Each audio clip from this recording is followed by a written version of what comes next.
The issue of climate change is so often presented in this country, isn't it, as a future challenge. It's not something that's necessarily something that's really affecting us in the here and now. If you live somewhere like Bangladesh or Kenya, or if you visit, as I have, to research this report, it really is a real and present danger for people, climate change. It's a matter of life and death. Climate change is now both a symptom of a root cause of poverty. In 1 month you might spend as much on emergency relief as you spend for a 5-year period to protect those people. There is a expressed consensus today that the solution to the challenge of drought or flood in the Sahel is to support the inhabitants of the region to protect themselves.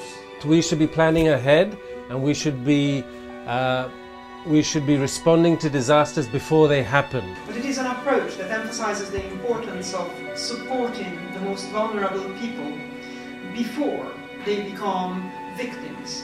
We need to move away from this mindset that charity giving is just about giving in emergencies and what we see in the news. Far too little is spent on disaster risk reduction. We're trying to put that right in our programmes. We're trying to invest more in disaster risk reduction projects. This is as much about morality as it is about anything else.